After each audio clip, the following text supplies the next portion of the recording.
The only thing you need to know to understand the deepest metaphysical secrets is this: that for every outside there is an inside, and for every inside there is an outside. And although they are different, they go together.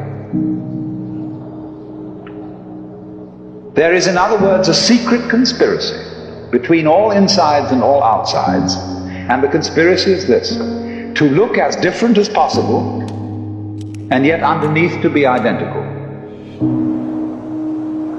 Because you don't find one without the other. Like Tweedledum and Tweedledee agreed to have a battle. Note that, agreed. So there is a secret. What is esoteric, what is profound, and what is deep is what we will call the implicit. What is obvious and on the open is what we will call the explicit. And I and my environment, you and your environment, are explicitly as different could be. But implicitly, you go together. And this is discovered by the scientist when he tries, as the whole art of science is to describe what happens exactly. And when he describes exactly what you do, he finds out that your behavior is not something that can be separated from the behavior of the world around you. He realizes then that you are something that the whole world is doing. Just as when the sea has waves on it, well, right, the sea, the ocean is waving.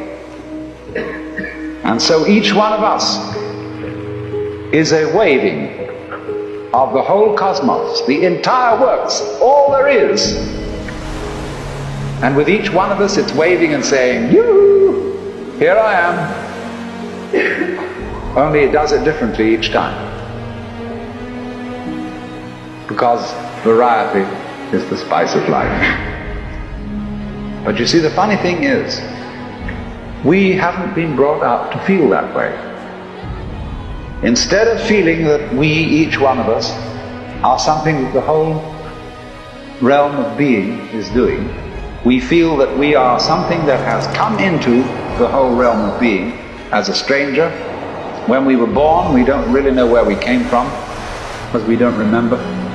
And we think when we die, that's just going to be that. Some people console themselves with the idea that they're going to heaven, or that they're going to be reincarnated, or they're going to Summerland or something else. People don't really believe that. For most people it's plausible. The real thing that haunts them is that when they die, they're going to sleep and never going to wake up.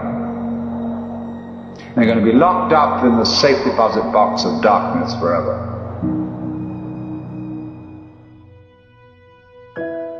But that all depends, you see, upon a false notion of what is oneself.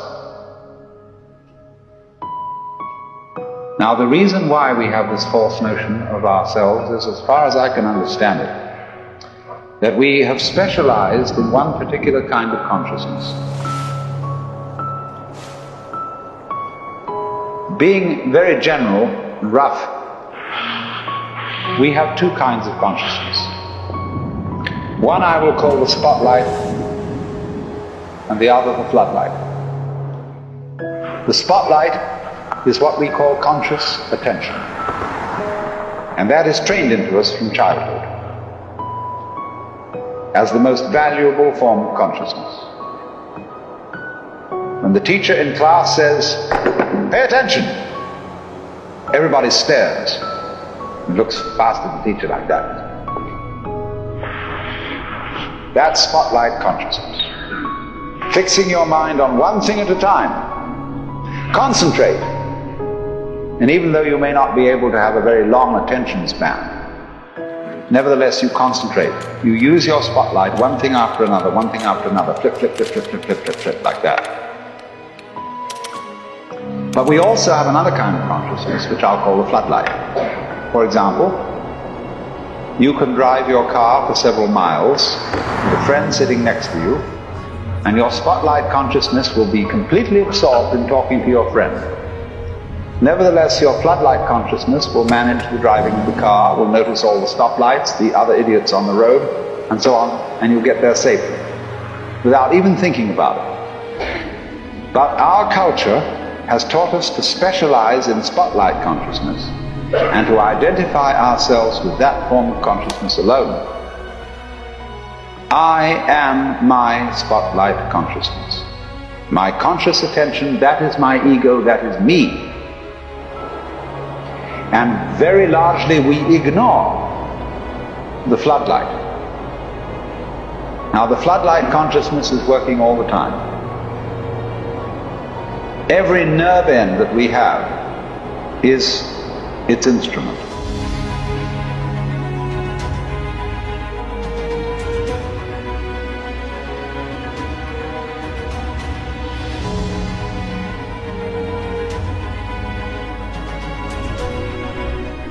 Now, because we have been brought up to identify ourselves with the spotlight consciousness, and the floodlight consciousness is undervalued, we have the sensation of ourselves as being just the spotlight, just the ego that looks and attends to this and that and the other. And so we ignore and are unaware of the vast, vast extent of our being. People who by various methods become fully aware of their floodlight consciousness have what is called a mystical experience or a cosmic consciousness, because they discover that the real deep, deep self,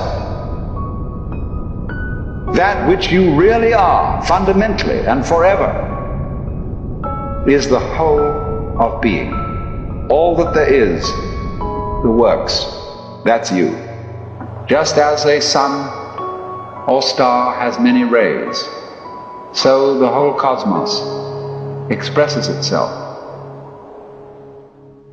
in you, and you, and you, and you, and you, with all the different variations.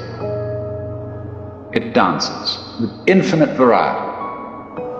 But every single dance that it does, that is to say, you, is what the whole thing is doing. But you see, we forget it. We don't know. We've been brought up in a special way, so that we are unaware of the connection. The external world is your own body extended.